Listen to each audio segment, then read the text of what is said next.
வணக்கம். இது உங்களோட ஆடியோ நூலகம். வழக்கம் போல் சாயந்தரம் 5 மணிக்கு என்னோட ஆடியோ கதையை கேட்க வந்திருக்கிறவங்க எல்லோருக்குமே என்னோட வணக்கங்கள். கதையை சப்ஸ்கிரைப் பண்ணிவிட்டு கேட்ட உங்களுக்கு ரொம்பவே என்னோட மனமார்ந்த நன்றிகள். அதே மாதிரி சப்ஸ்கிரைப் பண்ணலைன்னா தயவுசெய்து சப்ஸ்கிரைப் பண்ணிவிட்டு கேளுங்க. அப்படியே பெல் பட்டனையும் லைக் பட்டனையும் தட்டிடுங்க. அப்போ தான் தினமும் சாயந்தரம் 5 மணிக்கு நான் போடுற வீடியோ உங்களுக்கு நோட்டிஃபிகேஷனில் காட்டும். நோட்டிஃபிகேஷனில் வரணும் அப்படின்னா சப்ஸ்கிரைபும் லைக்கும் பண்ணால் மட்டும்தான் வரும். டெய்லி சாயந்தரம் 5 மணிக்கு. இன்றைக்கி நம்ம பார்க்க போகிற கதை மனச்சிறையில் நீ.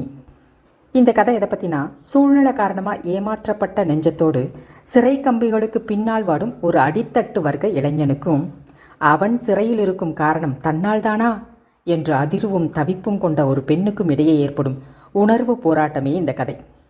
வேறு மாதிரி சொல்லணுன்னா, தனக்காக சிறை சென்றவனின் அன்பிற்காக அவனிடமே போராடும் இளம் பெண்ணின் கதை தான் இது.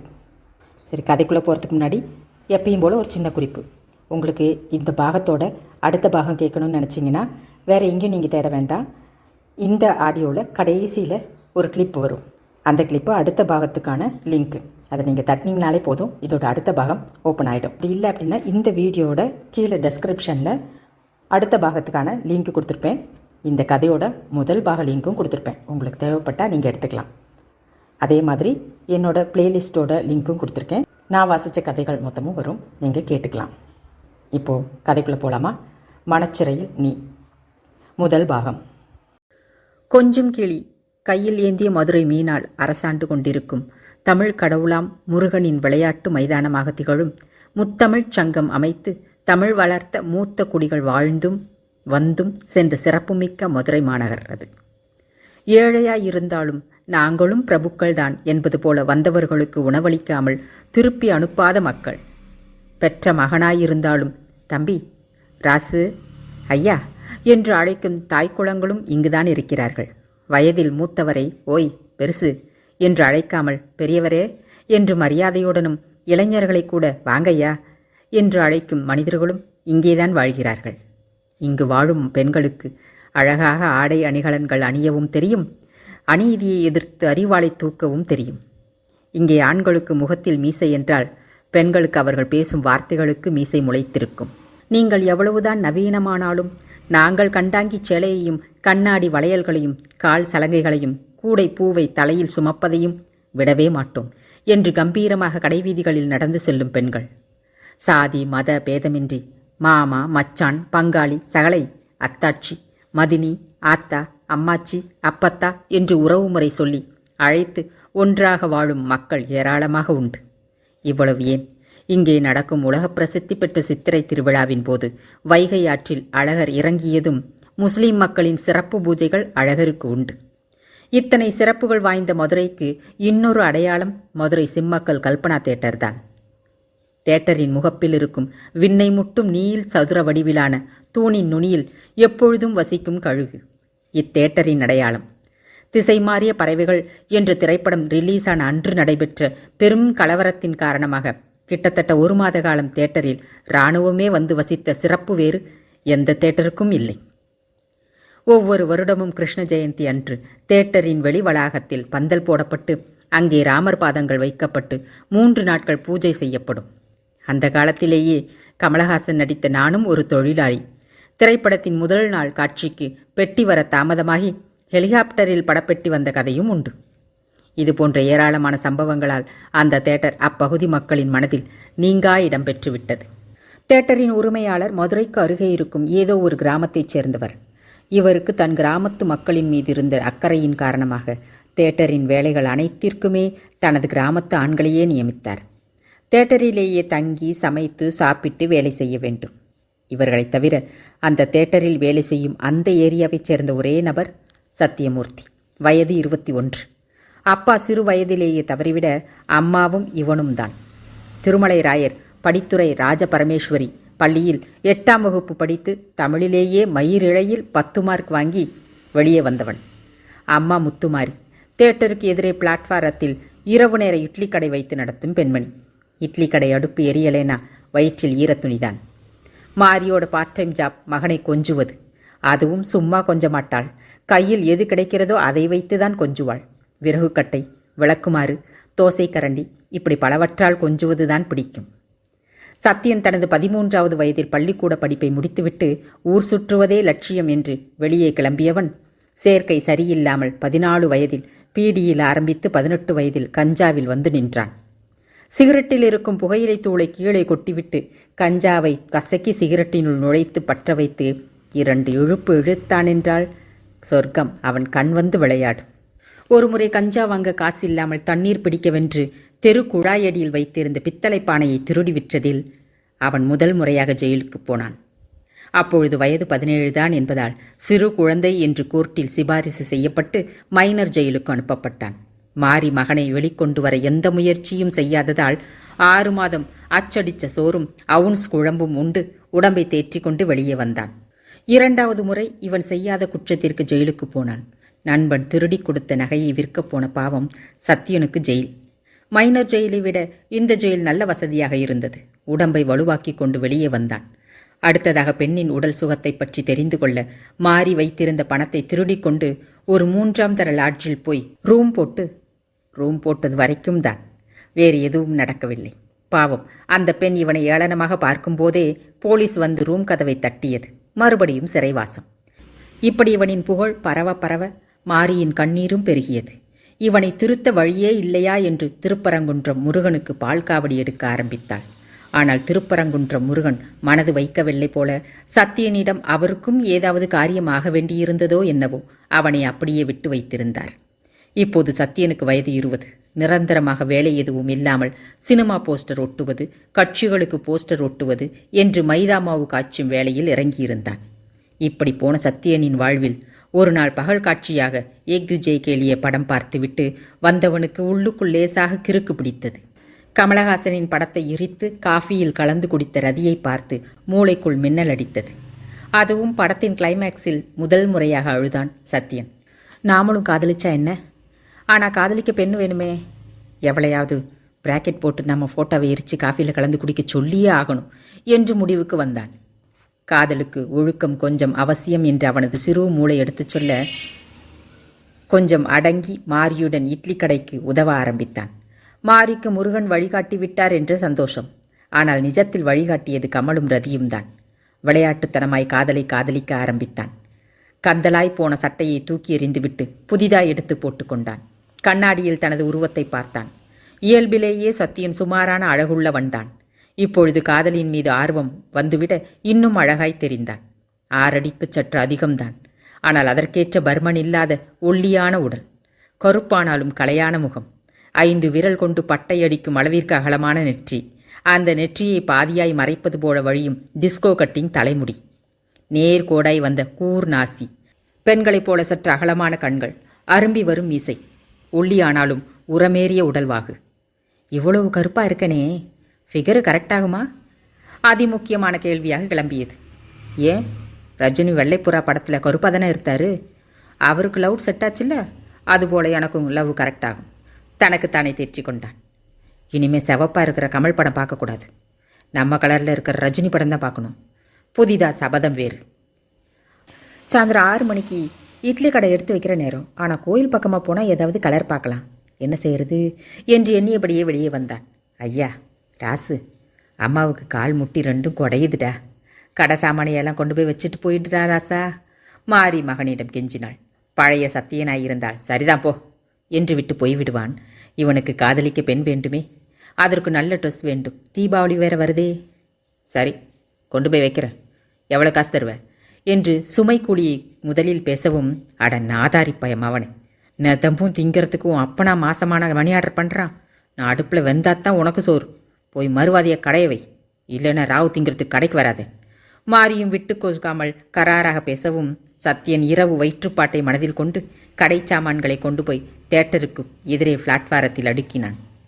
மாறி வந்து அடுப்பை பற்ற வைத்து விட்டு, தம்பி ராசு, இன்னைக்கு தேட்டரில் புது படம் போட்டிருக்கியான், கூட்டம் வரும், கொஞ்சம் கூட இருந்து ஒத்தாசை பண்ணிட்டு போடா, உனக்கு 20 ரூபா கொடுத்துட்றேன். மறுபடியும் நேக்காக பேசினாள். சத்யன் அப்போது இருந்த நிலைமைக்கு ஃபிகரை விட 20 ரூபாய் பெரிதாக தெரிய சரி என்று கடையில் நின்று விட்டான். மாறி சொன்னது போலவே தேட்டரில் கூட்டம் அதிகமாகத்தான் இருந்தது. வியாபாரம் சூடுபிடிக்க ஆரம்பித்ததுமே சத்யன் தனது அம்மாவிடம் பேரம் பேச ஆரம்பித்தான். இங்கே வாரு, வியாபாரம் சூப்பராக போகுது, 20 ரூபாய்க்கு கூட 10 ரூபா போட்டு கொடு, இல்லைனா இப்போவே கிளம்பிடுவேன் என்று பேரம் பேசியபடி அவன் பேசவும், அட பாவி, நீ விளங்குவியா? ஆத்தாக்கிட்டே பேரம் பேசுறியே, இந்த காசை சம்பாதிச்சு நான் என் கள்ள புருஷனுக்காக கொடுக்க போகிறேன். எல்லாம் நம்ம 2 பேர் வயிற்று பாட்டுக்கு தானடா என்று திட்டியபடி முந்தானையில் மூக்கை சிந்தினாள். எனக்கு அதெல்லாம் தெரியாது, காசு இப்போ வந்தாகணும் என்று ஒரே பிடியாக நின்றான் சத்தியன். மாரிக்கு வேறு வழியில்லை. தனி ஆளாக சமாளிக்க முடியாது. இடுப்பில் இருந்த சுருக்கு பையை உருவி அதிலிருந்து 3 10 ரூபாய் நோட்டை எடுத்து சத்தியன் முகத்தில் வீசினாள். ராவு கடை எடுக்கிற வரைக்கும் கூட இருக்கல, அவனை காலை உடைச்சிடுவேன் என்று ஆத்திரமாய் மிரட்டிவிட்டு இட்லி அவிக்க ஆரம்பித்தாள். ஐயா, என்ன மாதிரி இப்படி சொல்லிவிட்டேன்? நான் உன் புள்ள மாதிரி வாக்கு தவற மாட்டேன். 30 ரூபாய் கிடைத்த சந்தோஷத்தில் தாயை கொஞ்சினான் சத்தியன். ஐயா, நாய் மாதிரி மூஞ்ச நக்காம வேலையப்பார் என்று மாறி சொன்னாலும் சத்தியனின் கொஞ்சல் வார்த்தையில் மகிழ்ந்து போனது அவள் முகத்தில் தெரிந்தது. மாரியின் பலவீனமே இதுதான். மகனை எவ்வளவு திட்டுகிறாளோ அவ்வளவு பாசமும் உண்டு. இரவு 10 மணி. இரவு காட்சிக்கான படம் ஆரம்பமாகி தியேட்டரில் சந்தடிகள் குறைந்தது. தியேட்டரில் வேலை செய்பவர்கள் சாப்பிடுவதற்காக ஒவ்வொருவராக வந்தனர். இறுதியாக 11 மணிக்கு வந்தார் தியேட்டரில் டிக்கெட் கொடுக்கும் பழனி. மாரி தட்டில் இட்லியை எடுத்து வைத்துவிட்டு, ஆம்லேட் ஒன்று போடவா என்று அக்கறையாக கேட்டாள். போடு என்ற பழனிக்கு வயது 40 இருக்கும். திடகாத்திரமான உடல்தான் என்றாலும் முகத்தில் நிரந்தரமாய் ஒரு சோகம் இருப்பது போலவே தெரியும். எப்பொழுதும் வெள்ளை வேஷ்டி சட்டை தானே துவைத்து சுத்தமாக உடுத்தி இருப்பார். பார்த்தால் ஒருவித மரியாதை தரும் தோற்றம். கிராமத்திலிருந்து தியேட்டருக்கு வேலைக்கு வந்தவருக்கு குடும்பம் இருக்கிறதா என்று யாருக்கும் தெரியாது. நல்ல நாளுக்கு கூட ஊர் பக்கமே போக மாட்டார். தியேட்டரே கதியென்று இருப்பவர். மாரிக்கும் இவருக்கும் இடையே ஒரு மெல்லிய உறவு உண்டு. அது நட்பா அல்லது அதை மீறிய ஏதாவது ஒன்றா என்று இருவருக்குமே தெரியாது. மற்றவர்களோ மாரிக்கும் பழனிக்கும் தொடுப்பிருக்கு என்பார்கள். ஆனால் மாரியின் வீட்டு வாசலை தாண்டி உள்ளே போனதில்லை பழனி. சிறு வயதில் கணவனை இழந்து மகனும் தருதலையாக போனதால் வேதனைப்படும் மாரியின் மீது இருந்த பரிதாபம் அன்பாக மாறி, அந்த அன்பு தந்த உரிமையில் மாரி இரவு கடைசியாக கடையை எடுத்து வைக்க உதவுவார். மகனை நினைத்து மாரி அழும்போது ஆறுதலாய் 4 வார்த்தை பேசுவார். சத்தியனை அதட்டி பேசுவார். நிறைய புத்திமதிகள் சொல்லிவிட்டு சரியான ஆக்சாப்ளேட் என்ற பட்டமும் வாங்கிக் கொள்வார். மாரியும் அவரிடம் தவிர தனது குறைகளை வேறு யாரிடமும் சொல்ல மாட்டாள். ஊர் பேசுவது காதில் விழும்போது பேசுபவர்களிடம் சண்டை போடுவாள். ஆனால் இப்பொழுது அது கூட இல்லை. கிட்டத்தட்ட 10 வருட பழக்கம் பழனியுடன். கைம்பெண் தானே என்று கடையில் பார்த்ததும், உனக்கு என்ன தலையெழுத்தா, எங்கூட வாயேன் என்று அழைப்பவர்கள் மத்தியில் 10 வருடமாக தலை நிமிராமல் சாப்பிட்டு விட்டு செல்லும் பழனியின் மீது மாரிக்கு பக்தியே உண்டு.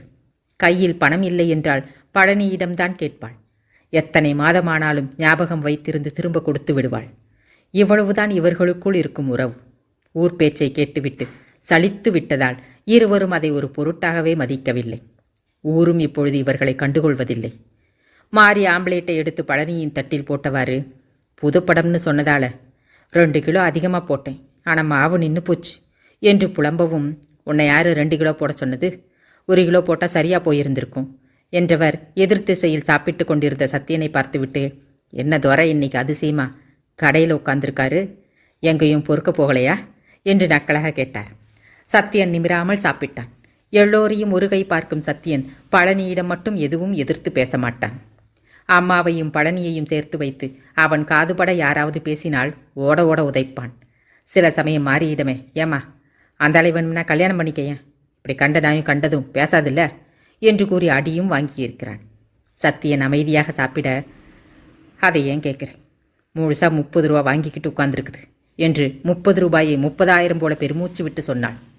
ஏண்டா பெத்த ஆத்தாக்கிட்டேயே கூலி வாங்குறியே, உனக்கு மானம் இருக்குதா இல்லையா என்று பழனி கேட்டதும் சத்தியன் நிமிர்ந்து பார்த்து, எப்பா சாமி, உன் திருவாயை மூடிக்கிட்டு சாப்பிட்டு போ, நீ ஆரம்பிச்சா முடிக்கவே மாட்டேன் என்றான். நாங்கள் சொல்லும்போது அப்படி தாண்டா இருக்கும், அப்புறம் ஜெயிலுக்கு போய் கம்பி என்றப்ப தெரியும். இந்தடா திங்கிறத நிறுத்திட்டு நான் சொல்கிறத கேளு. பழனி கோபமாய் ஆரம்பித்து கெஞ்சலில் முடித்தார். புறங்கையில் வழிந்த சாம்பாரை நக்கியபடி, காது திறந்துதான் இருக்கு, நீ மேற்ற சொல்லு நக்கலாய் பதில் சொன்னான். பாவண்டா உம்மா, இன்னும் எத்தனை காலத்தில் இப்படி அடுப்படியிலேயே வேகிறது? நீ நிரந்தரமாக ஒரு வேலையை தேடிக்கிட்டு இதை வீட்டில் உட்கார வச்சு காப்பாற்றக்கூடாதா? உண்மையான அன்போடும் அக்கறையோடும் வந்தது பழனியின் வார்த்தைகள். தட்டில் இருந்த இலையை எடுத்து போட்டு விட்டு தட்டை கழுவாமல் கீழே வைத்த சத்தியன் சட்டையை தூக்கி வாயை துடைத்து கொண்டு, நான் என்ன போக மாட்டேன், நான் சொல்கிறேன், எவனும் எனக்கு வேலை தர மாட்டேங்கிறான், நான் என்ன பண்ணுறது? அசால்ட்டாக பேசினான். மதுரையில் போய் புழக்க வழி இல்லைன்னு சொல்கிற ஆள் நீதாண்டா. என்ற பழனி தான் சாப்பிட்ட தட்டோடு சத்தியனின் தட்டையும் சேர்த்து கழுவி வைத்துவிட்டு கடையை ஏறக்கட்டிய மாரிக்கு உதவ ஆரம்பித்தார். சத்தியன் தண்ணீர் வைத்திருந்த பிளாஸ்டிக் பக்கெட்டை கவிழ்த்து போட்டு அதன் மேல் கால் போட்டு அமர்ந்திருக்க தருதல். 30 ரூபாயை வாங்கிட்டு காலாட்டிட்டு உட்காந்துருக்குது பார். மாறி கருவிக்கொண்டே பாத்திரங்களை ரோட்டில் போட்டு கழுவ ஆரம்பித்தாள். சும்மா அவனை திட்டாத மாதிரி, வயசு பைய அப்படித்தானே இருப்பான் என்று சத்தியனுக்கு சப்போர்ட்டாக பேசிவிட்டு, சத்யா, நான் காலையில் தேட்டர் மேனேஜர்கிட்ட உன்னை பற்றி சொல்லியிருக்கேன். அவர் முதலாளிக்கு ஃபோன் போட்டு கேட்டுட்டு வேலை தர்றதா சொல்லியிருக்கார். முதலாளி எனக்குன்னா செய்வார். நீ காலையில் 9 மணிக்கு தேட்டருக்கு வா, மேனேஜரை பார்க்கலாம் என்று பழனி சொல்லவும் மாறி நிமிர்ந்து அவரை கும்பிட்டு, ஐயா சாமி, அப்படித்தான் ஏதாவது ஏற்பாடு பண்ணி இந்த பயலை உன் கூடவே வச்சுக்கோ, அப்போ தான் சரிப்பட்டு வருவான் என்று கூறினாள். சத்தியன் யோசித்து பார்த்தான். இந்த தேட்டர் வேலை நமக்கு சரிப்பட்டு வருமா என்று எண்ணும்போதே இனிமேல் காசு கொடுக்காமல் சினிமா பார்க்கலாம் என்று தோன்ற உடனே வேகமாக தலையசைத்தான். ஆனால் நல்ல வேலையாக கொடுக்க சொல்லு என்று சொன்னான். நீ வா, மேனேஜர் அவர் வேலையவே போட்டு கொடுப்பார் என பழனி சிரிக்காமல் சொன்னான். பாத்திரம் கழுவி கொண்டிருந்த மாதிரி வேகமாக நிமிர்ந்து, மேனேஜர் வேலையா? உங்கள் முதலாளி ஒத்துக்குவாரா என்று அப்பாவியாக கேட்டான். பாத்திரங்களை அடுக்கி வைத்து கொண்டிருந்த பழனி அதை விட்டுவிட்டு தனது தலையில் நச்சென்று அடித்து கொண்டு, நல்ல புள்ள, நல்ல ஆத்தா, உன்னால்தான் மாறி அவன் குட்டிச்சோரா போனதே என்றார். ஏமா அவனுக்கு என்ன, அவர் ராசா, ஒரு ஊரையே ஆள்ற தகுதி அவனுக்கு இருக்கு என்று மாறி நீட்டி முழங்க ஆரம்பித்தாள். பழனியால் அதற்கு மேல் பொறுக்க முடியாமல் காதுகளை பொத்திக்கொள்ள சத்தியன் அவரை கோபமாக பார்த்துவிட்டு, யமா நீ நிறுத்து, அந்த ஆள் நம்மளை நக்கல் பண்ணுறாரு என்றதும் பழனி சிரித்து விட்டார். உன் பிள்ளை நல்லா வரணும்னு எனக்கும் ஆசைதான் மாறி, ஆனால் அதுக்குன்னு ஆசைக்கு ஒரு அளவில்லாமல் இப்படியா? சப்பா முடியலடா கடவுளே என்றது மாரியோடு சேர்ந்து சத்தியனும் சிரித்து விட்டான். அதன்பின் சத்தியன் பழனி இருவரும் சேர்ந்து கடை சாமான்களை வீட்டுக்கு தூக்கி வைத்தனர். பழனி வாசலில் வைத்துவிட்டு போக, ஏன் உள்ளே வரமாட்டேங்கிற என்று சத்தியன் கேட்க, ஆமாம், சும்மாவே என்னையும் ஆத்தாளையும் சேர்த்து வச்சு பேசுகிறாங்க. இன்னும் நான் வீட்டுக்குள்ளே வந்தால் நாளைக்கு தேட்டரில் சினிமாவுக்கு பதிலாக எங்கள் கதை தான் போகும் என்று சலித்து விட்டு தேட்டரை நோக்கி போனார்.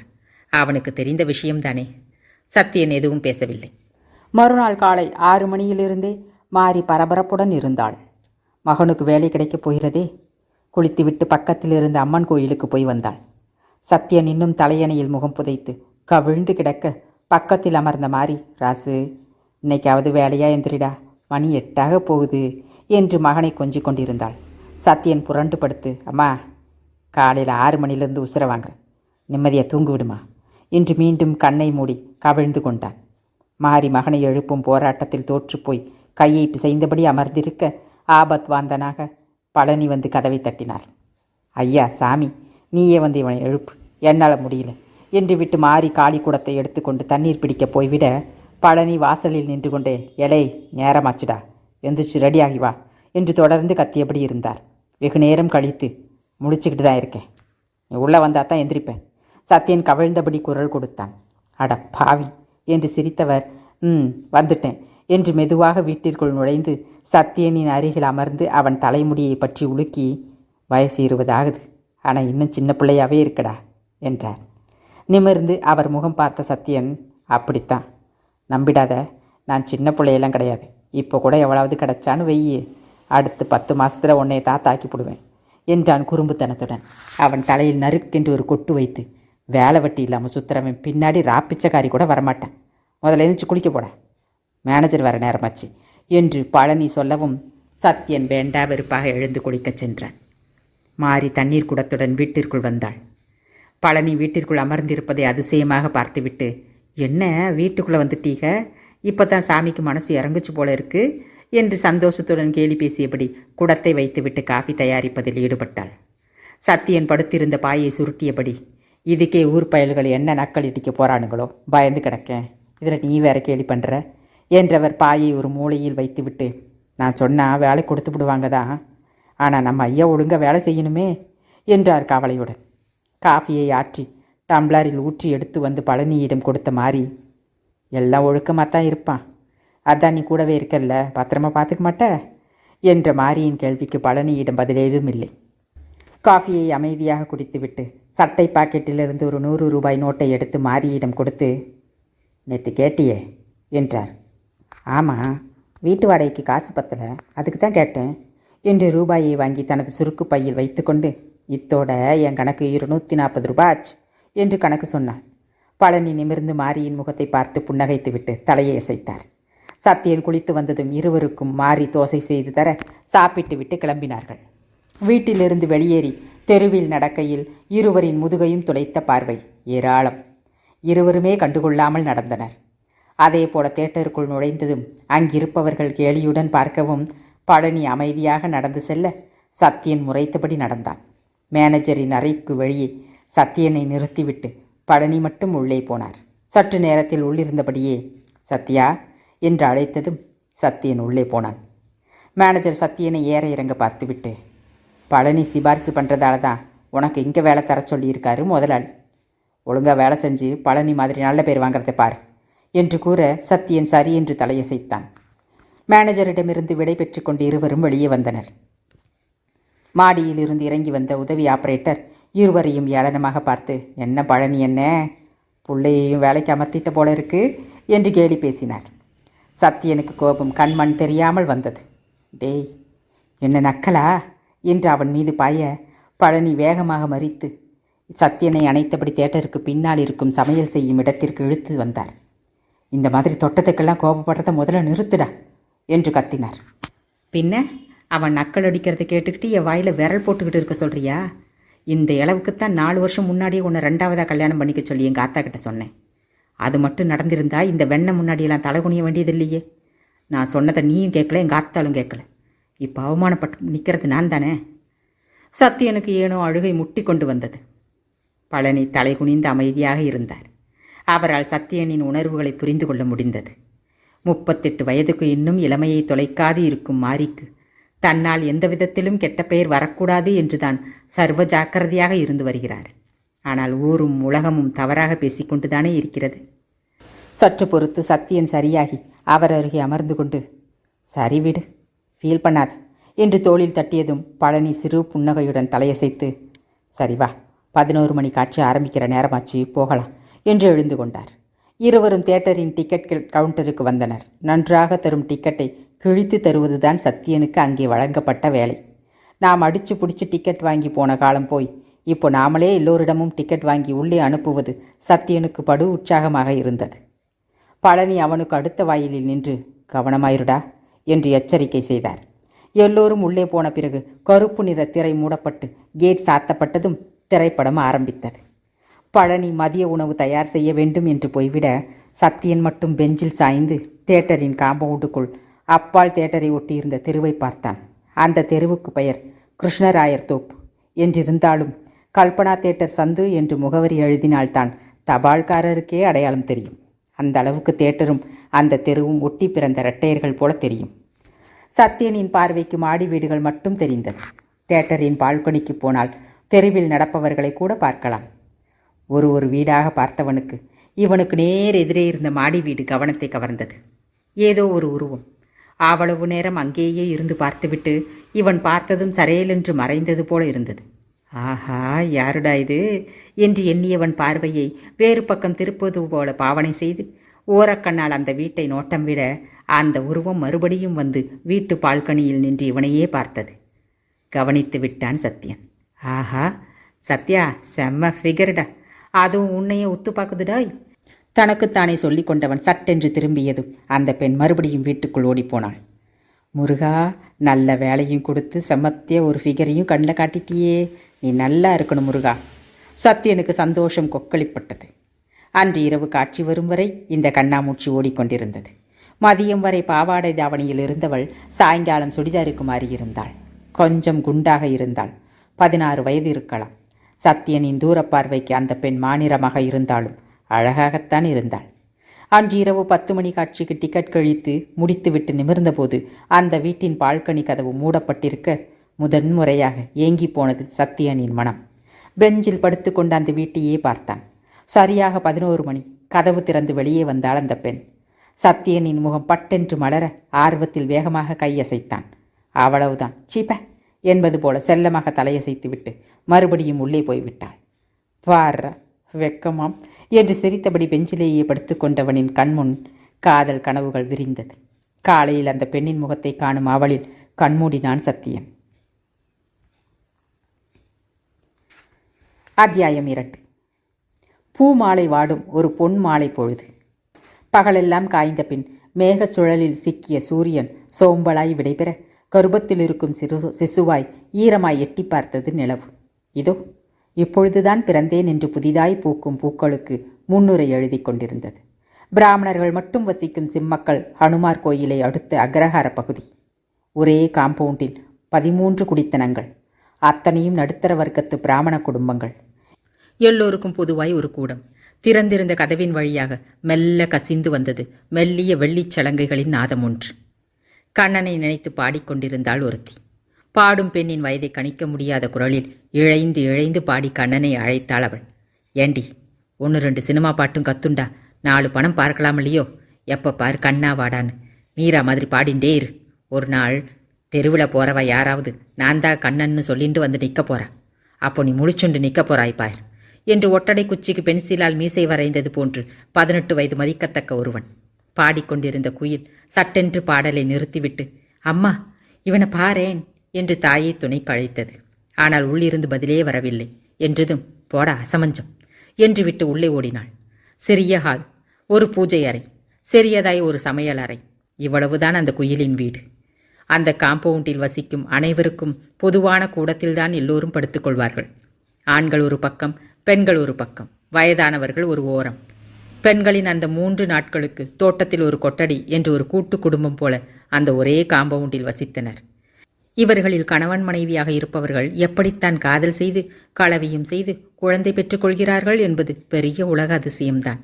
வறுமை வாசலில் வந்து நின்றாலும் ஆச்சாரமும் ஒழுக்கமும் உயிராய் போற்றப்படும் குடித்தனவாசிகள். பாடிய குரலுக்கு சொந்தக்காரி மாதவி. 16 வயது நிலையே பார்ப்பவரை பைத்தியமாக்கும் பயங்கர அழகி. அள்ளி முடிக்க முடியாத அடர்த்தியான கூந்தல், வடிவான இமைகளில் அரை அங்குலத்திற்கு நீண்டிருக்கும் இமை ரோமங்கள், அடிக்கடி படபடவென்ற இமைகளை சிமிட்டி ஆண்களின் இதயத்தை தூளாக்கும் அழகிய நீள் விழிகள், ஒயினில் ஊற வைத்த திராட்சை போன்ற கருமணிகள், கொக்கி போல வளைந்து நிற்கும் அடர்த்தியான புருவத்தை ஒருமுறை உயர்த்தி சுழித்தாளென்றால் துடிக்க மறந்து துண்டித்து விழும் இதயங்கள் ஏராளம். அந்த கூர் மூக்கில் வலது பக்கத்தில் இருக்கும் சிவப்புக்கள் மூக்கத்தியாய் நான் இருக்கக்கூடாதா என்று ஏக்கம் நிறைந்த இளைஞர்களின் நெஞ்சு விம்முவதை தினமும் காணலாம். வளவளப்பான வெல்வெட் கன்னத்தில் இதழ் பதிக்க எந்த லோகத்து மன்மதனுக்கு கொடுத்து வைத்திருக்கிறதோ?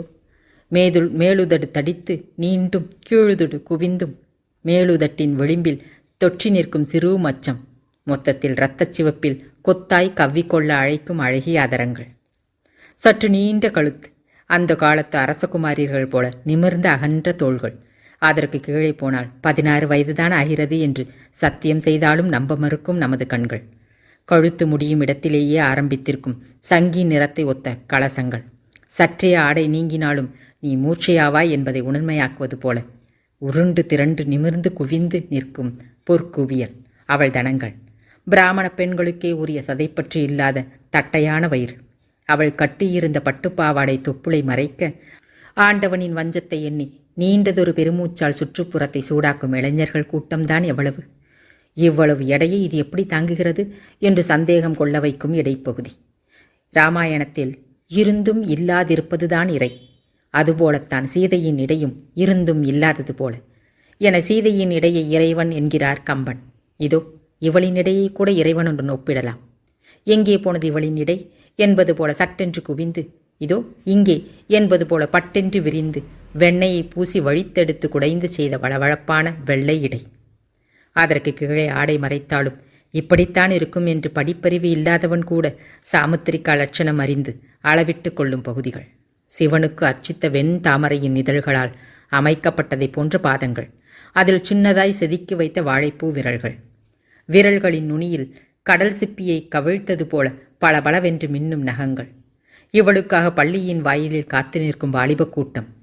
எனக்கு இல்லை, எனக்கு கிடைக்காது, சொக்கா நான் கேட்டது காதில் விழுதா என்று திருவடையாடர் தருமியாய் புலம்பினாலும் பாதுகாப்பாய் வீடு வரை கொண்டு வந்து விடும் அப்பாவி ஆண் பிள்ளைகள். மொத்தத்தில் ஆண்களின் இதயத் துடிப்பை எகரச் செய்யும் இவள் பயங்கர அழகிதான். மாதவி வெங்கடேசன் விசாலாட்சி தம்பதிகளுக்கு 2வதாய் பிறந்தவள். மூத்தவன் ஸ்ரீனிவாசன், கல்லூரியில் இறுதி ஆண்டு மாணவன். மாதவி 11ஆம் வகுப்பு படிக்கும் அழகிய புயல். இவளுக்கு பிறகும் தம்பதிகளின் விடாமுயற்சி விசுரூப வெற்றியாகி திரிபுர சுந்தரி, திலோத்தமா என்ற இரட்டையும் ஹம்சவர்தன் என்ற கடைக்குட்டியுமாக மொத்தம் 5 பிள்ளைகளை வஞ்சனையின்றி பெற்றார். வெங்கடேசனுக்கு புரோகிதம் தவிர வேறு எதுவும் தெரியாது. தர்பையும் கையுமாகவே வாழ்க்கையை ஓட்டி கொண்டிருக்கும் சாமானியன். 45 வயதிலேயே முதுமையை தொட்டுவிட்ட மனிதன். ஊரில் கல்யாணம் என்றாலும் சந்தோஷம், சாவு என்றாலும் சந்தோஷம். ஏனென்றால் இரண்டுக்குமே இவர்தான் புரோகிதர். இது இல்லாமல் சில பெரிய வீடுகளில் இருக்கும் சிறிய கோயில்களுக்கு தினமும் அபிஷேக ஆராதனைகளும் இவர் கைவசம் உண்டு. இதில் வரும் மாத வருமானம் சுமார் 2000. பாலும் பருப்பும் நெய்யும் வாங்கவே பத்தாது. இதில் இடையிடையே புரோகிதம் என்று யாராவது வந்தால்தான் குடும்ப வண்டி பட்டினி இல்லாமல் ஓடும். விசாலம் கணவரின் வருமானத்தில் கரெக்டாக குடும்பம் நடத்தியதற்காக தேசிய அவார்டே வெளுக்கு தரலாம். இவள் உழைப்பாக வத்தல், வடகம், ஊறுகாய் என்று சைடு பிஸ்னஸும் உண்டு. 3 பெண்களுக்கு வரதட்சணை எப்படி முடியும் என்ற கேள்வி அவர்களை பெற்ற அன்றே உதித்தது. பாவம், இன்னும் பதில்தான் கிடைக்கவில்லை இவளுக்கு.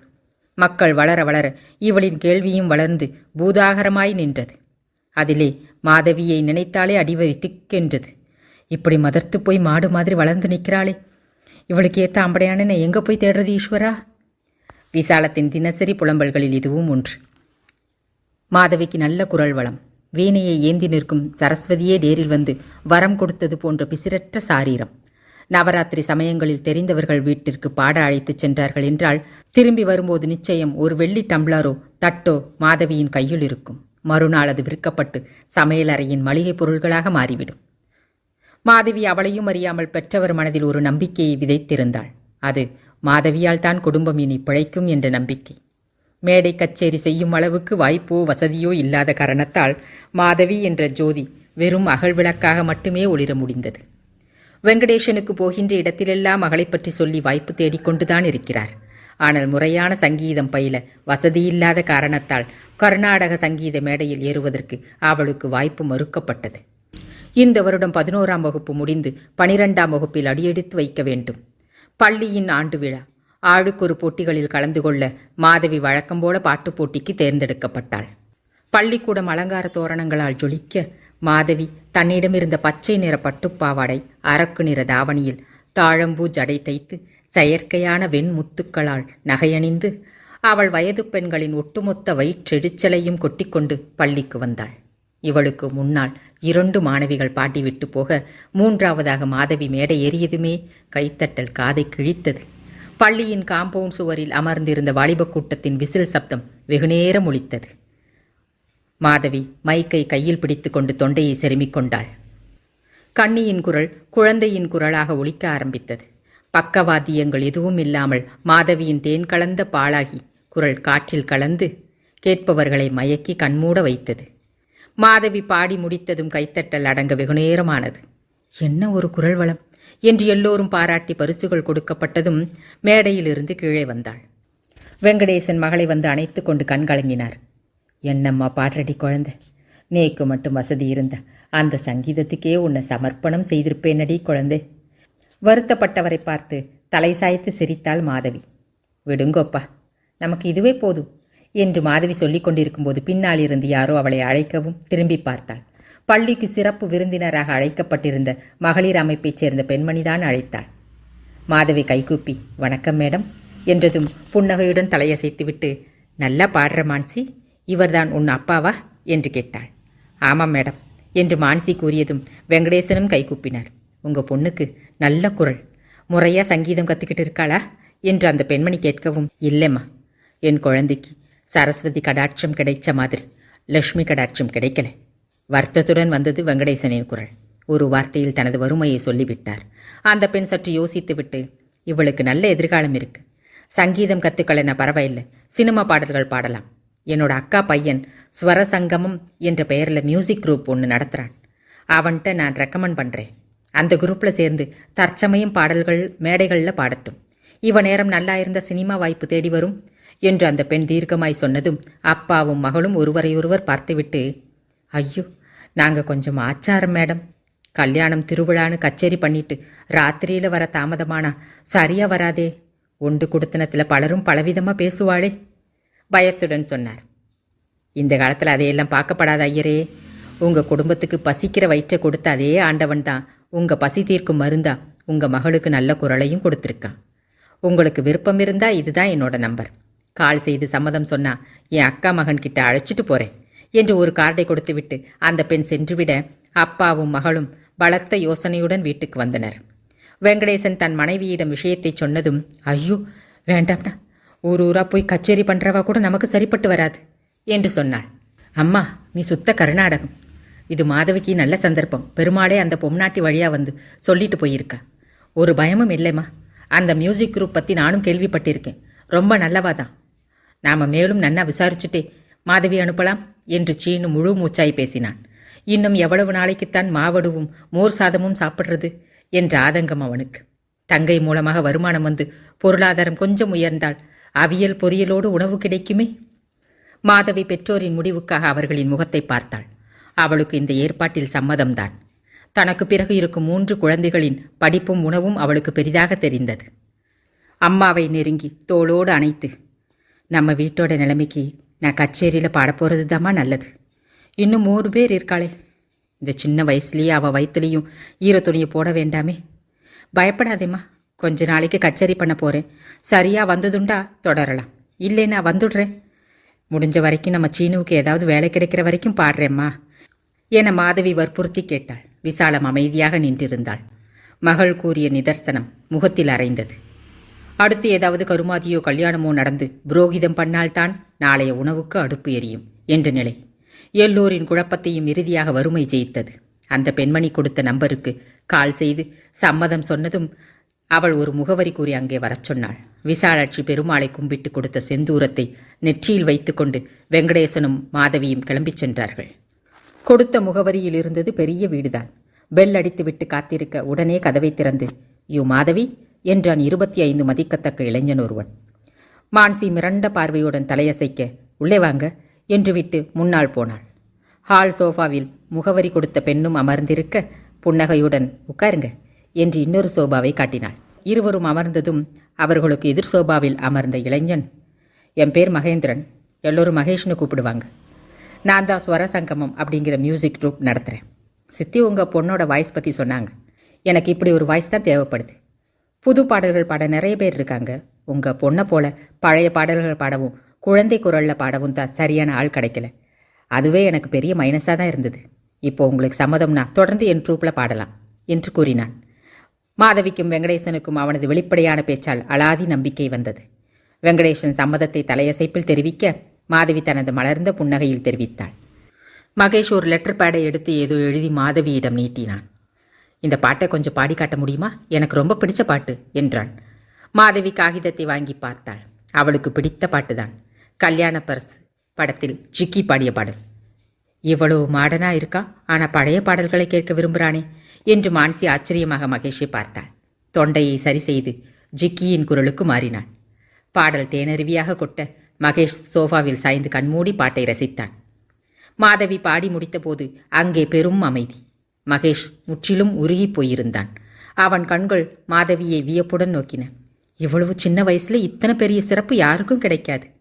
நீங்க எனக்கு கிடைச்ச வரம் தான் சொல்லணும் என்று புகழ்ந்தவன் வெங்கடேசனிடம் பக்கம் திரும்பி, சார், நீங்க எதுக்கும் பயப்பட வேண்டாம்.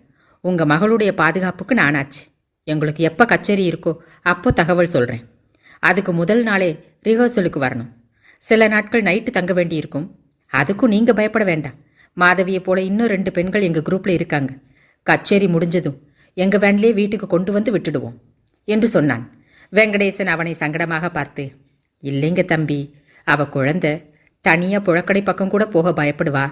அதனால் முடிஞ்ச வரைக்கும் நானோ இல்லை என் மூத்த பிள்ளையோ கூட வரோம். அவள் பழக்கப்பட்டதும் வேணா நீங்கள் சொல்கிறபடி செய்யலாம் என்று சொன்னார். மகேஷின் சித்தியும் அதை ஒத்துக்கொள்ள மகேஷும் ஒத்துக்கொண்டான். ஒரு நாள் கச்சேரிக்கு 300 ரூபாய் கொடுத்துருவோம் சார் என்று மகேஷ் சொன்னதுமே மாதவியின் கண்களில் கமகமக்கும் வாசனையுடன் விருந்து பரிமாறப்பட்டது போல் இருந்தது. அப்பாடா, இனிமே பட்னி இல்லாமல் சாப்பிடலாம் என்று அவளின் பிஞ்சு மனம் எண்ணிக்கொண்டது.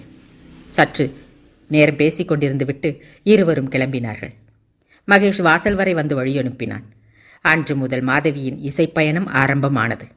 ஏற்கனவே பள்ளியில் மைக் பிடித்து பழக்கம் இருந்ததால் அவளால் தடுமாறாமல் பாட முடிந்தது. 12ஆம் வகுப்பு என்பதால் படிப்பிலும் கவனம் செலுத்தி பாடுவதிலும் கவனம் செலுத்த வேண்டிய நிலைமை. அவளது குடும்ப சூழ்நிலை அறிந்த ஆசிரியர்கள் மாதவிக்கு பெரிதும் உதவினர். வெளியூர் கச்சேரிகள் என்றால் மாதவியுடன் வெங்கடேசனோ சீனுவோ உடன் வந்தார்கள். மாதவி கச்சேரிகளில் பாட ஆரம்பித்தது பற்றி அக்ரஹாரத்தில் கிசுகிசுத்தாலும் நேரில் பார்க்கும்போது ஆஹோ ஓஹோ என்று பாராட்டத்தான் செய்தார்கள். குடும்பத்தின் பொருளாதாரம் முன்னேறியது. மாதவியின் குரல் தயவில் எல்லோரும் வயிறார உண்டனர். மாதவியின் பட்டுப்பாவாடைகள் துறக்கப்பட்டு சுடிதார்களாக மாறியது. மகேஷ் மாதவியின் குரலை மேல்மேலும் மெருகேற்றினான். அவளது குரலுக்காகவே கச்சேரிக்கு புக் செய்வார்கள் போல என்று நிலைமை மாறியது. சுசீலா, ஜிக்கி, வாணி ஜெயராம், சைலஜா, ஜானகி என எல்லோரும் அவளது குரல் வழியாக மக்களை நேரில் சந்தித்தார்கள். கல்யாணம், காதுகுத்து, மஞ்சள் நீராட்டு விழா, வீடு கிரக பிரவேசம், கோயில்களில் திருவிழாவின் போது, இன்னும் சில பொது விழாக்கள் என மாதத்தில் 10 நாளாவது கச்சேரிகள் கிடைத்தது. குரலோடு சேர்த்து மாதவியின் அழகும் மெருகேறியது. மாதவியின் குரலுக்காக மயங்கிய மகேஷ் மாதவிக்கும் மயங்க ஆரம்பித்தான். அத்தியாயம் 3. மறுநாள் காலை சத்தியனுக்கு பொழுது அழகாக விடிந்தது. 8 மணிக்கே குளித்து சாப்பிட்டு சலவை செய்த உடையுடன் வந்து நின்ற சத்தியனை பார்த்து பழனி அதிசயமாக வாயை பிளந்தார். முதல்ல வாயை மூடியா, உள்ள டைனோசரை போயிட்டு வரும் போல. கொஞ்சம் நல்லவனா மாறினா வாயை புழக்கிறானுங்கப்பா. என்ன உலகம்டா சாமி என்று சலித்தபடி தனது இடத்திற்கு வந்து அந்த வீட்டை பார்த்தான். இன்னும் அந்த பெண் வரவில்லை. வெளியெடுக்காமல் பார்த்திருந்து காத்திருந்தான். 1/2 மணி நேரம் கழிந்த பிறகு கதவு திறக்கப்பட்டது. ரோஸ் நிற பட்டுப்பாவடை தாவணியில் தலையை துவட்டியபடி வந்து நின்றவள் சத்தியனை பார்த்ததும் வெட்கமாக புன்னகைத்தாள். சத்தியன் ரெக்கை இல்லாமல் விண்ணுக்கு தாவி பறந்தான். யாரும் கவனிக்கிறார்களா என்று பார்த்துவிட்டு லேசாக கையை தூக்கி அசைத்து காட்ட அவள் ஆள்காட்டி விரலை நீச்சி எச்சரித்தாள். என்று தலையசைத்து சிரித்தான் சத்தியன். அதன் பின் தொடர்ந்தது செய்கை நாடகம். சத்தியன் தன்னை பற்றி யோசிக்கவில்லை என்றாலும் அந்த பெண்ணை பற்றி யோசித்ததாலோ என்னவோ ரொம்பவும் ஜாக்கிரதையாக நடந்து கொண்டான். பழனி கவனிப்பது போல இருந்தால் வேறு பக்கம் திரும்பிக் கொள்வான். பழனியும் கொஞ்சம் தள்ளியிருப்பது போலவே தோன்றியது. டிக்கெட் கொடுத்து முடித்து திரை போட்ட பின்னும் தொடங்கும் இவர்களின் காதல் விளையாட்டில் நிறைய செய்கையில் பரிமாறிக்கொண்டார்கள். சாப்பிட்டியா என்று கேட்பதில் ஆரம்பித்து இந்த ட்ரெஸ் உனக்கு நல்லா இருக்கு என்பது வரை சரியாக ஜாடை செய்து கொண்டார்கள். சத்தியனின் இதயத்தில் ஏற்பட்ட காதல் கிளர்ச்சியை சொல்ல வார்த்தைகள் இல்லை. தன்னையும் ஒரு பொண்ணு பார்க்கிறாள், அதுவும் இவனை விட கலரான அழகான பெண் என்று நினைப்பே அவனை அதிக கிளர்ச்சியடைய செய்தது. மொத்தத்தில் சத்தியன் தரையிலேயே இல்லை. 4வது நாள் மதியம் 2 மணி காட்சிக்கு டிக்கெட் கொடுத்து முடித்துவிட்டு பெஞ்சில் வந்து அமர்ந்தான். அந்த பெண் வந்து நின்றாள். சத்தியனின் எதிரிலேயே தலையை வாரி பின்னிக்கொண்டு கை கண்ணாடியில் பவுடர் போட்டு பொட்டு வைத்து கொண்டு சுடிதாரின் துப்பட்டாவை சரி செய்தாள். அவள் எங்கோ வெளியே செல்கிறாள் என்று புரிய சத்தியன் எங்க போற என்று ஜாடையில் கேட்க நான் வெளியே போறேன் என்றாள் பதிலுக்கு. சத்தியனுக்கு ஒரு மாதிரியாக இருந்தது. இவளை பார்க்காம இருக்கணுமே, எவ்வளவு நேரம் ஆகும் என்று கேட்டான். அவள் சற்று நேரம் அமைதியாக நின்றுவிட்டு பிறகு நீயும் வர்றியா என்று கேட்கவும் ஜிவ்வென்றிருந்தது. என்ன ஏது என்று யோசிக்காமலேயே சரி என்று வேகமாக தலையசைத்தான். சரி வா என்று விட்டு அவள் மறைய அவசரமாக தேட்டரை விட்டு வெளியே வந்து கேட்டில் இருந்த மீசையிடம் நான் கொஞ்சம் வெளியே போயிட்டு வரேன் கருப்பண்ணே என்று கூறி அனுமதி கேட்டான். என்னாலே இவ்வளோ அவசரமாக கிளம்புற என்றபடி இடுப்பில் இருந்த பச்சை பெல்ட்டிலிருந்து சாவியை எடுத்து கேட்டை திறந்து விட்டார். சும்மா என் சிநேகிதனை பார்க்கதா என்றபடி ரோட்டில் இறங்கியவனின் பார்வை பக்கத்து தெருவில் தேடியது. தூரத்தில் அந்த பெண் வருவது தெரிந்ததும் இவன் நடையின் வேகத்தை குறைத்து மெல்ல நடந்தான். சில வினாடிகளில் இவனை கடந்து சென்றவள் வா என்பது போல சைகை அசைத்து விட்டு போனாள். சத்தியன் சில அடிகள் தொலைவில் அவள் பின்னாலேயே போக அவள் சிம்மக்கல் பஸ் ஸ்டாப்பின் வழியாக நடந்து செல்லவும் எங்கே போகிறோம் என்று தெரியாமலேயே அவள் பின்னால் போனான். சிம்மக்கல் ரவுண்டானாவை கடந்து வலது பக்கமாக இருந்த லைப்ரரியின் வாசலில் போய் நின்றாள். சத்தியனும் வந்தான். அடிப்பாவி, இங்கேயா வந்த? இங்கே நான் என்ன செய்கிறது என்று தன்னிறக்கத்தை நினைக்கும் போதே உள்ள வாங்க என்று கூறிவிட்டு முன்னால் போனது சிட்டுக்குருவி. அட, குரல் நல்லா தானியா இருக்கு என்று எண்ணியபடி லைப்ரரியின் வாசலில் கால் வைத்தான். உண்மையில் உள்ளுக்குள் உதறியது. சுத்தமாக படிக்க தெரியாதுன்னு தெரிஞ்சா போடா வெண்ணெய்ன்னு சொல்லிட்டு போக போறா என்ற உதறலோடு தான் உள்ளே போனான். கைலியுடன் வந்தவனை லைப்ரரியின் மூக்கு கண்ணாடியை தூக்கிவிட்டு ஒரு மாதிரியாக பார்க்க அவசரமாக அவருக்கு ஒரு வணக்கத்தை வைத்துவிட்டு உள்ளே புகுந்து புத்தக வரிசைக்குள் அவளை தேடினான். புத்தக ஷெல்ஃபின் இடைவெளியில் அடுத்த பகுதியில் நின்று அங்கே வருமாறு கையசைத்தாள். சத்தியன் சுற்றி கொண்டு போனான். 2 அடி இடைவெளியில் இருவரும். அவள் ஏதோ ஒரு புத்தகத்தை தேட என்னடா இது கருமோ, 4 எழுத்து ஒழுங்கா படிச்சிருந்தா ஏதாவது சீனாவது போட்டிருக்கலாம் என்று ரொம்ப நொந்து போனான் சத்தியன். தேடிய புத்தகத்தை எடுத்துக்கொண்டு திரும்பினாள். இப்பொழுதுதான் நேருக்கு நேர் மிக அருகில் பார்ப்பது. மாநிறம் என்றாலும் சுமாரான அழகிதான். தனது தகுதிக்கு இதுவே அதிகம் என்று எண்ணிக்கொண்டான். அவளும் சத்தியனை பார்வையால் அளவிட்டு விட்டு வெட்கத்துடன் தலைகுனிய சத்தியனுக்கும் கூச்சமாகத்தான் இருந்தது. முகத்தை வேறு பக்கமாக திருப்பிக் கொண்டான். உங்கள் பேர் என்ன என்று அவள் கேட்க சத்தியன் கோணலாய் வளைந்து நெளிந்தபடி, சத்தியமூர்த்திங்க என் பேர். உங்கள் பேர் என்று கேட்டான். புவனேஸ்வரி என்றாள். சத்தியனுக்கு அவள் பேசுவது ஜலதரங்கம் வசிப்பது போல இருந்தது. அடுத்து என்ன பேசுவது என்று புரியாமல் இருவரும் நின்றனர். நான் வாரத்தில் திங்கள் புதன் வெள்ளி 3 நாளைக்கு இங்கே வருவேன். புக்ஸ் படிக்கிறது தான் எனக்கு ரொம்ப பிடிக்கும். நீங்களும் மெம்பர் ஆகலாமே என்று அவனுக்கு தகவல் சொன்னாள். தன்னை அடித்தாவது பாடம் சொல்லிக் கொடுக்காத வாத்தியாரையும் டீச்சரையும் மனதுக்குள் மானாவரியாக திட்டிக் கொண்டிருந்த சத்தியன் உண்மையை சொல்லிவிடுவது என்று முடிவு செய்து, எனக்கு அவ்வளவா படிக்க தெரியாதுங்க என்றான். உண்மையில் உள்ளுக்குள் அழுது கொண்டுதான் இதை சொன்னான். 1 நிமிட நேரம் திகைத்தாலும் உடனே சுதாரித்து, பரவாயில்லை, எனக்காக வரமாட்டீங்களா என்று கேட்டான். சத்தியன் அழுது விடுவான் போலிருந்தது. அடச்சே, லவ் இம்புட்டு இம்சை கொடுக்குமா என்று மனதுக்குள் சலித்தபடி, சரி வரேன் என்றான். புவனான்னு கூப்பிடுங்களே. மீண்டும் ஜலதரங்கம் இசைத்தது. சத்தியனுக்கு வயிற்றுக்குள் குறுகுருவென்று புதிதாக ஒரு உணர்வு. புவனா புவனா என்று மனதிற்குள் பலமுறை சொல்லி பார்த்து கொண்டான். பிறகு அவளை நிமிர்ந்து பார்த்து, புவனா என்று அழைத்து, நீ கூட சத்தியன்னு கூப்பிடலாமே என்றான். புவனா ஏகத்துக்கு வெட்கப்பட்டு கையில் இருந்த புத்தகத்தை நெஞ்சோடு அணைத்து கொண்டு, நான் எப்போவுமே உங்களை பேர் சொல்லி கூப்பிட மாட்டேன் என்று காது தொங்கல்கள் ஆட அழகாக தலையசைத்து மறுத்தாள். ஏங்க கூப்பிட மாட்டீங்க? சமீபத்தில் பார்த்த படத்தின் கதாநாயகன் போல தலையை விரலால் களைத்துவிட்டு மீண்டும் விரலாலேயே தலை சீவினான். அதெல்லாம் சொல்ல முடியாது, அது அப்படித்தான் என்று சிறிய சிரிப்புடன் சொன்னாள். சத்தியனுக்கு விசிலடிக்க வேண்டும் போல இருந்தது. அடக்கி கொண்டான். அந்த வரிசையில் யாரோ இருவர் புத்தகம் தேடி வரவும், சரி நான் போறேன் என்று அவசரமாக நகர்ந்தவள் சத்தியனை கடந்து செல்லும்போது அவன் கையுக்குள் எதையோ திணித்துவிட்டு சென்றாள். சத்தியன் கையை மூடிக்கொண்டான். வெளியே வந்துதான் திறந்து பார்த்தான். கையுக்குள் ஒரு காகிதம். எடுத்து பிரித்து பார்த்தான். அழகான கையெழுத்தில் அருமையான தமிழில் சத்தியனுக்கு எழுதப்பட்ட முதல் காதல் கடிதம். டிசியை கையில் கொடுத்து அனுப்பிய ஹெட்மாஸ்டர் அப்பொழுது அவன் எதிரில் இருந்திருந்தால் கிழித்து தொங்க விட்டிருப்பான். ஐயோ, என்ன கொடுமை சார் இது! முதல் லவ் லெட்டர், அதை படிக்க முடியலையே என்று வருத்தப்பட்டவன் ரோடு ஓரமாய் சந்தடி இல்லாத இடத்தில் போய் நின்று தெரிந்தவரை எழுத்து கூட்டி படித்து பார்த்தான். ந துணைக்கால் புரிஞ்சது. முதல் வார்த்தை நான். அடுத்த வார்த்தையை எழுத்து கூட்டி படிக்க 5 நிமிடமானது. 4 வார்த்தை படித்து முடிக்கும்போது வியர்த்து போனது. அடங்கொய்யாள, இவகிட்ட யார் லவ் லெட்டர் கேட்டது? தலையில் அடித்து கொண்டு லெட்டரை மடித்து பாக்கெட்டில் வைத்து கொண்டான்.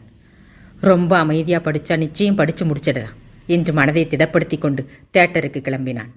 இடைவேளைக்கு பிறகு படம் தொடங்கியதும் மீண்டும் வந்து பெஞ்சில் அமர்ந்தவனை பார்த்து, லெட்டரை படிச்சிட்டியா என்று அங்கிருந்து புவனா கேட்க, சத்தியன் வேகமாக தலையசைத்து கட்டை விரலை உயர்த்தி காட்டினான். சந்தோஷமாக சிரித்துவிட்டு போனாள். ஐயோ, எப்படியாவது படித்து முடிக்கணுமே என்று ஆண்கள் பாத்ரூமிற்கு சென்று ஓரமாய் நின்று கடிதத்தை பிரித்தான். நாற்றம்தான் நாசியில் ஏறியதே தவிர எழுத்து கூட்டி படித்தது மண்டையில் ஏறவில்லை. வெளியே வந்து விட்டான். இரவு காட்சியும் முடிந்தது. மணி இரவு 12:30. வீட்டுக்கு போன கடிதத்தை படிக்க முடியாது, என்ன செய்யலாம் என்று சிந்தித்தபடி நின்றான். பழனி தியேட்டருக்குள் யாராவது தூங்குகிறார்களா என்று ஒரு ரவுண்டு பார்த்துவிட்டு வந்தார். எல்லா கதவுகளையும் மூடிக்கொண்டு வந்த முருகையனிடம் ஒரு பீடி வாங்கி பற்ற வைத்து கொண்டு திரும்பியவர் சத்தியன் இன்னும் அமர்ந்திருப்பதை பார்த்துவிட்டு அருகில் வந்தார். என்னடா, இன்னும் வீட்டுக்கு போகலையா என்று கேட்டார். இல்லை, இன்னைக்கு உங்கூட தான் தூங்க போகிறேன், அம்மாட்ட சொல்லிட்டேன் என்றான். அவனை அதிசயமாக பார்த்தபடி, சரி வா என்று அழைத்து கொண்டு தியேட்டரின் பால்கனிக்கு செல்லும் வழியில் இருந்த வராண்டாவில் பாயை விரித்து அதில் தலையணையை போட்டுவிட்டு, நீ படுத்துக்க, நான் போய் எனக்கு பாய் எடுத்துட்டு வரேன் என்று கூறிவிட்டு சென்றார். சத்தியன் பாயில் படுத்துக்கொண்டு பாக்கெட்டில் இருந்த கடிதத்தை எடுத்து படிக்க ஆரம்பித்தான். மறுபடியும் எழுத்துக்களுக்கும் அவனுக்கும் பெரும் தகராறு ஏற்பட்டது. படிக்கும் ஆர்வத்தில் அங்கே வந்த பழனியை கவனிக்கவில்லை. அந்த காகிதத்தில் என்னடா இருக்கு? மத்தியானத்திலிருந்து எடுத்து பார்த்துக்கிட்டு இருக்க என்று பழனி கேட்டதும் திடுக்கிட்டாலும் சமாளித்து கொண்டு, வேறு வழி இல்லாமல் ஒரு பொண்ணு கொடுத்துச்சியா, ஆனால் என்ன அளவு எழுதியிருக்குன்னு தான் புரியலை என்று நெச்சியை சுளித்தான். கொடு, நான் படித்து சொல்கிறேன் என்று கை நீட்டியவரிடம் லெட்டரை கொடுத்துவிட்டு, படிச்சுட்டு என்கிட்ட மட்டும்தான் சொல்லணும், என் ஆத்தா கிட்ட போய் போட்டு கொடுத்த அவனை உன்னை கொன்னே போடுவேன் என்று மிரட்டினான். பழனி முகத்தில் புன்னகையுடன் படிக்க ஆரம்பித்தார். நான் உங்களை விரும்புகிறேன். என்னை உங்களுக்கு பிடிச்சிருக்கா? நீங்கள் அழகாக இருக்கீங்க. நான் நாளைக்கு ஈவினிங் ஷோ சினிமா பார்க்க வருகிறேன். உங்களுக்காகத்தான். இப்படிக்கு உங்கள் புவனா. பழனி படித்துவிட்டு சத்தியனை கேள்வியாக பார்த்து, எல்லாம் சரிதாம்ல, ஆனால் உன்னை போய் அழகா இருக்கேன்னு சொல்லியிருக்காடா, அந்த பொண்ணுக்கு கண்ணு தெரியுமாளே என்றார் கேலியாக. சத்தியன் கொதித்து போய் அவர் மீது பாய்ந்து, யோ நக்களா என்று கேட்க, தன் மீது கிடந்தவனை விலக்கி கீழே தள்ளிவிட்டு, அழகுதாண்டா நீ என்று சிரிப்புடன் ஒத்துக்கொண்டார். சரி, என்னடா இதெல்லாம் என்றவரை பார்த்து கேனத்தனமாக ஒரு வெட்கச் சிரிப்பை உதிர்த்துவிட்டு, கண்டுக்காதையா, ஒரு நாள் 2 பேர் ஜோடியாக வந்து உன் காலில் விழுவோம், அப்போ ஆசீர்வாதம் பண்ணு, அது போதும் என்றான். பழனி எதுவும் சொல்லவில்லை. கலங்கிய கண்களை சத்தியனுக்கு தெரியாமல் மறைத்து, அப்போ பார்க்கலாம், இப்போ தூங்குடா என்று இருந்த ஒரு போர்வையை அவனுக்கு போர்த்தி விட்டார். மறுநாள் ஈவினிங் ஷோவுக்காக காலையிலிருந்தே தயாரானான் சத்தியன். புவனாவும் அங்கிருந்தபடி அடிக்கடி கையசைத்தும் சிரித்தும் இவனை ஒரு வழியாக்கி கொண்டிருந்தாள். பாவாடை தாவணியா சுடிதாரா என்று கேட்டவளிடம் பாவாடை தாவணியில் வருமாறு சத்தியன் சொல்ல, நிமிடத்தில் உள்ளே போய் தாவணிக்கு மாறி வந்தாள். சத்தியன் திருப்தியாக தலையசைத்ததும் தேட்டருக்கு வருவதாக கூறினாள். மாலை 5:30 புவனா வந்தாள். அவளுடன் வயதான பெண் ஒருத்தியும் வந்தாள். சத்தியன் டிக்கெட் வாங்கும் இடத்திற்குத்தான் நேராக வந்தாள். விரல் தீண்ட சத்தியன் டிக்கெட்டை வாங்க இவள் வெட்கத்துடன் கொடுத்துவிட்டு உள்ளே போனாள். வெளியே இருந்தவர்களை அப்படியே நிற்கச் சொல்லிவிட்டு வாசலில் பெஞ்சை குறுக்காக போட்டுவிட்டு உள்ளே ஓடியவன் உட்கார போனவர்களுக்கு இடம் ஒதுக்குவது போல எல்லோரையும் மாற்றி அமரச் சொல்லி புவனாவுக்கு ஒரு சீட்டை காண்பித்து அதில் அமரும்படி சொன்னான். அவளும் லேசாக தலையசைத்துவிட்டு, பாட்டி இங்கே உட்காரலாம் வா என்று பாட்டியுடன் சென்று அமர்ந்தாள். சத்தியன் மீண்டும் தனது வேலையை கவனித்தான். இடையிடையே பார்வை புவனாவை தொட்டு வந்தது. அவளும் அடிக்கடி சத்தியனை திரும்பி பார்த்து வெட்கமாய் தலைகுனிந்து கொண்டாள். சத்தியனுக்கு அவளை விட அவளது வெட்கம்தான் ரொம்ப பிடித்தது. ஓடிப்போய் அவள் அருகில் அமர்ந்து அப்படியே இறுக்கி கட்டிக்கணும் போல ஆசையாக இருந்தது. அடக்கி கொண்டு சிரிப்புடன் டிக்கெட் வாங்கினான்.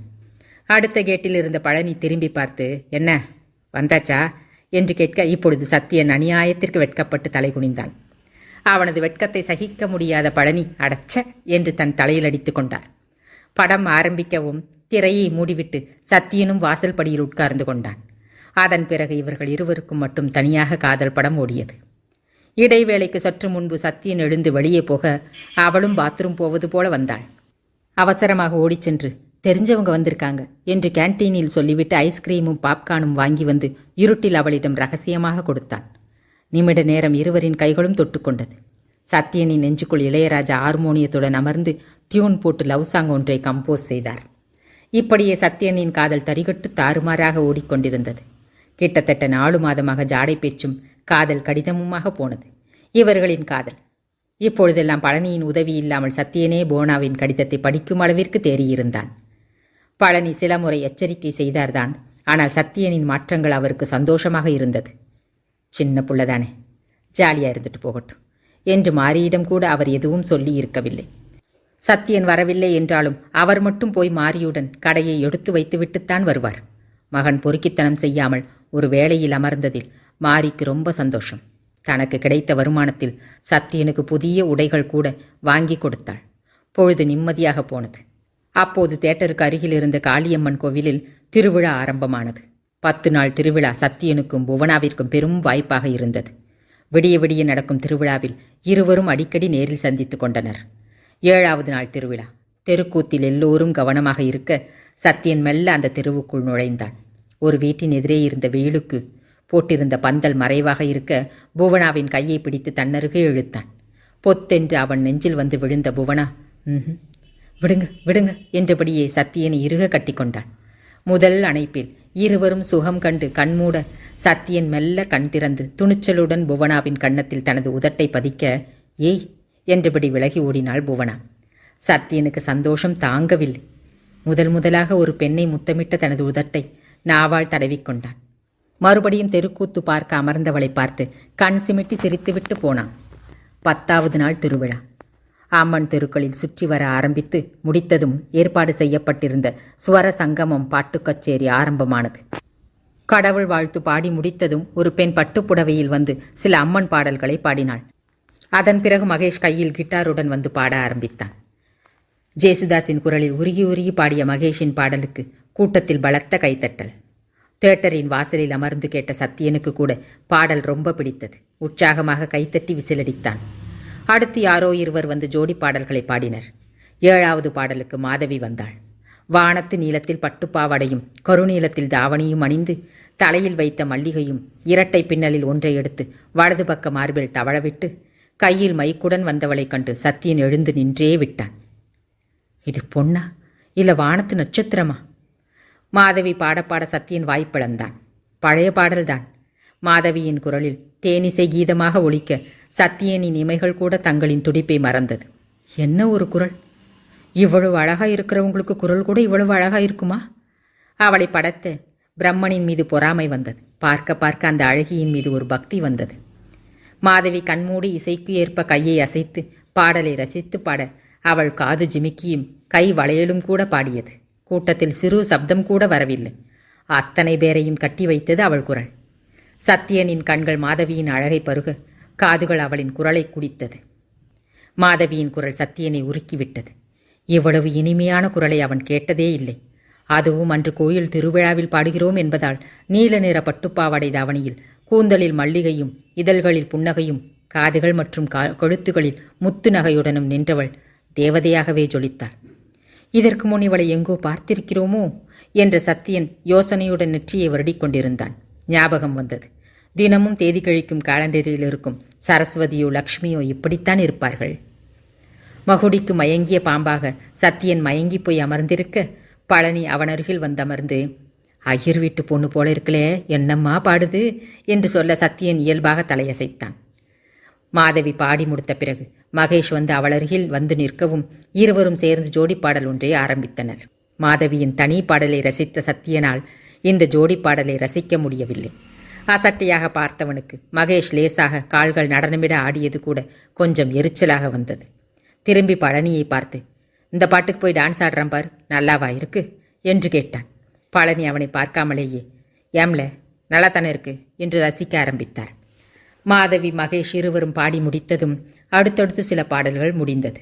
மாதவி மறுபடியும் பாட வருவாள் என்று சத்தியன் காத்திருக்க இறுதியாக ஒரு பாடலை பாடி சத்தியனின் இதயத்தில் ஒரு பெரும் சுழலை ஏற்படுத்திவிட்டு சென்றாள். அடுத்த 2 நாட்கள் வரை மாதவியின் முகம் மறையாமல் நெஞ்சில் பதிய அவளின் குரல் மட்டும் அவனது ஆயுசுக்கும் மறக்க முடியாதபடி இரத்தத்தோடு கலந்து விட்டிருந்தது. அந்த குரல் அவன் வாழ்க்கையில் ஏற்படுத்த போகும் பயங்கரத்தை உணராமல் நெஞ்சுக்குள் ரகசியமாக தேக்கி வைத்து அடிக்கடி தனது இதய ரெக்கார்டரில் அவள் குரலை ஓடவிட்டு ரசித்து கொண்டிருந்தான். அதுவும் இறுதியாக அவள் மட்டும் தனித்து பாடிய அந்த பாடல் சத்தியனின் காதில் ஒலிக்காத நேரமில்லை. காற்றில் எந்தன் கீதம் காணாத ஒன்றை தேடுதே, அலை போலே நினைவாக சில்லென்று வீசும் மாலை நேர காற்றில் எந்தன் கீதம் காணாத ஒன்றை தேடுதே. எந்த வேலையினை செய்தாலும் அவன் மனதின் ஓரமாய் காற்றில் எந்தன் கீதம் ஒலித்து கொண்டேதான் இருந்தது. அவள் குரலின் மீது ஒரு மயக்கம், அவள் அழகில் ஒரு பக்தி பரவசம். மொத்தத்தில் அவனை ஒருவித பிரமிப்பில் ஆழ்த்தியிருந்தாள் மாதவி. அவளையே நினைத்து நினைத்து அவனை ஏங்க வைக்காமல் எப்பொழுதும் அவள் நினைப்பிலேயே உழல வைத்தாள். புவனாவிடம் லைப்ரரியின் மறைவில் நின்று பேசும்போது கூட மாதவியின் குரல் எங்கோ ஒரு மூலையில் ஒலித்து கொண்டேதான் இருந்தது. இப்பொழுதெல்லாம் தியேட்டரில் திரையிடப்படும் படங்களில் வரும் பாடல்களை கூட கண்மூடி வரிவிடாமல் ரசிக்க கற்றுக்கொண்டான். தனிப்பட்ட பெண் குரலில் எந்த பாட்டு எங்கே ஒலித்தாலும் நின்று கேட்டுவிட்டு போனான். 2 முறை மாதவியின் கச்சேரி எங்கே என்று தேடி விசாரித்து முதல் ஆளாக போய் அமர்ந்து கேட்டுவிட்டு ரசித்துவிட்டும் வந்தான். மாதவியின் அழகின் மீது மட்டும் அவனுக்கு ஆர்வம் வரவில்லை. மாறாக ஒருவித பிரமிப்பு கலந்த பக்திதான் வந்தது. சத்தியன், புவனா இருவரின் காதலும் விதை வெடித்து செடியாகும் தருணம் மாரிக்கு அரசல் புரசலாக விஷயம் தெரியவர வாயிலும் வயிற்றிலும் அடித்து கொண்டு கத்த ஆரம்பித்தாள். அம்மாவிடம் போட்டு கொடுத்தவன் மேல் சத்தியனுக்கு ஆத்திரமாய் வந்தாலும், எப்பா விஷயம் தெரிஞ்சதே என்று நிம்மதியாக மூச்சு விடவும் முடிந்தது. ஆமாம், இப்போ என்ன செய்யணுங்கிற? அந்த புள்ள இல்லைன்னா நான் உசுரே விட்டுருவேன். 7-8 மாதமாக 2 பேரும் உசுராக காதலிக்கிறோம் என்று தைரியமாக ஒத்துக்கொண்டான்.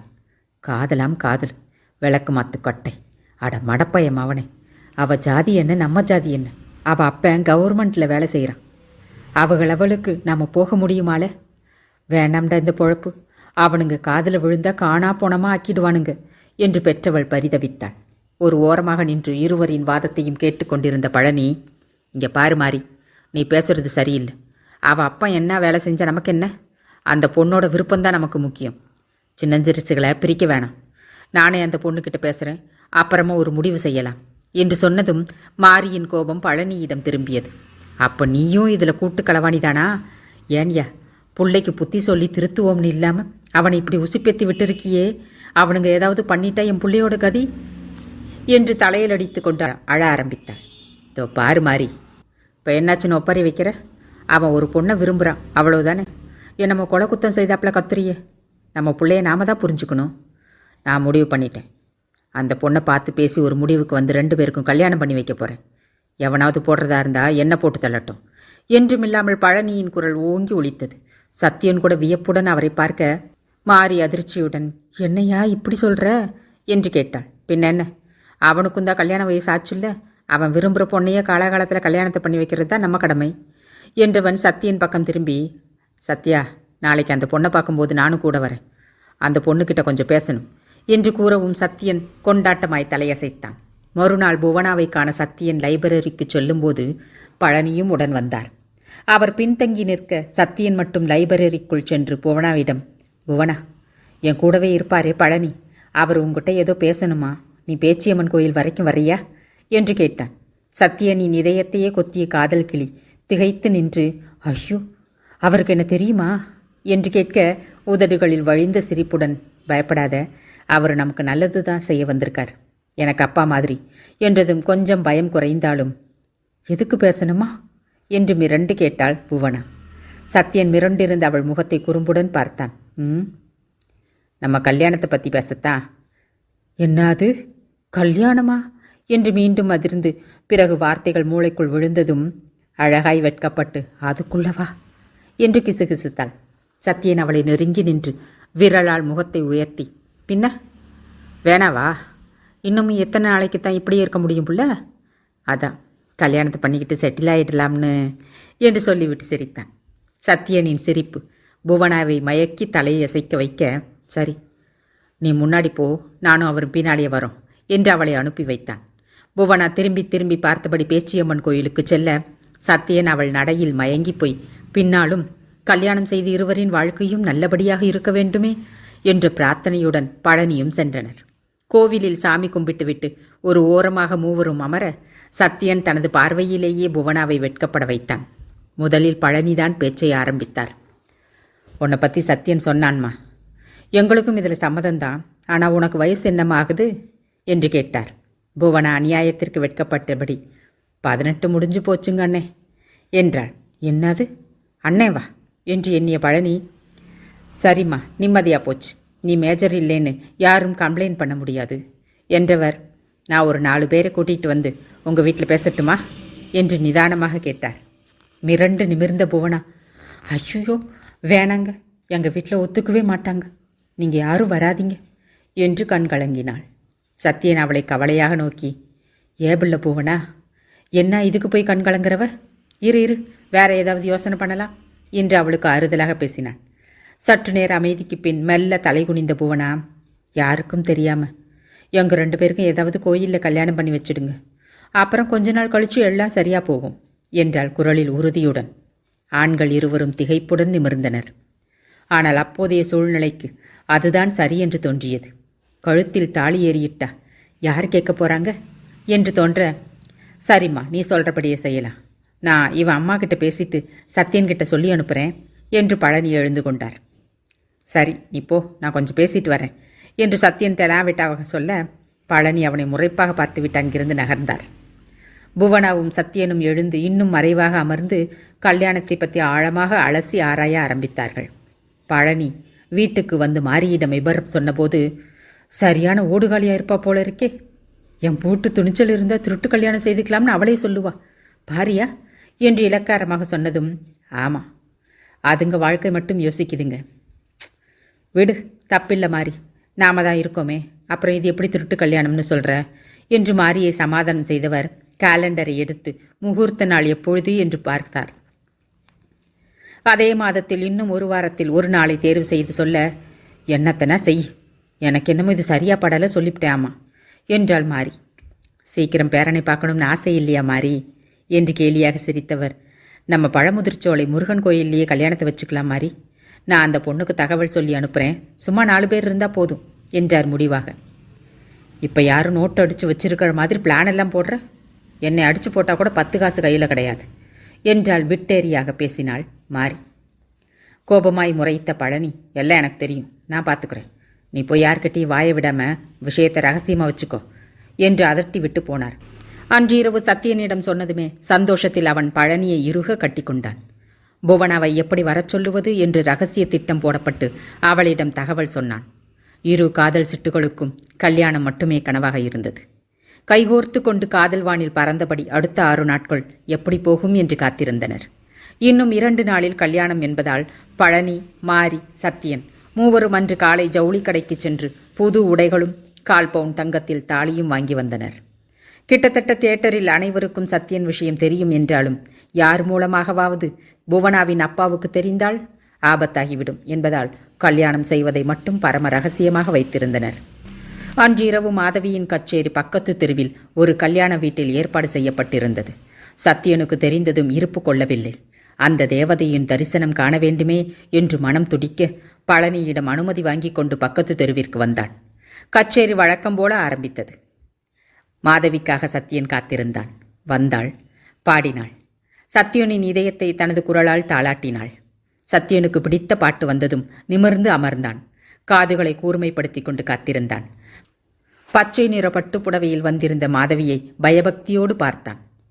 எங்கெங்கும் இன்பம் அது கோலம் போட, என் உள்ள வீணை ஒரு ராகம் தேட, அன்புள்ள நெஞ்சம் காணாதோ, ஆனந்த ராகம் பாடாதோ, கண்கள் ஏங்கும் நெஞ்சின் தாபம் தீயை ஏற்றும். சத்தியனின் கண்கள் தாமாக இந்த பாடலுக்கு மூடிவிட்டன.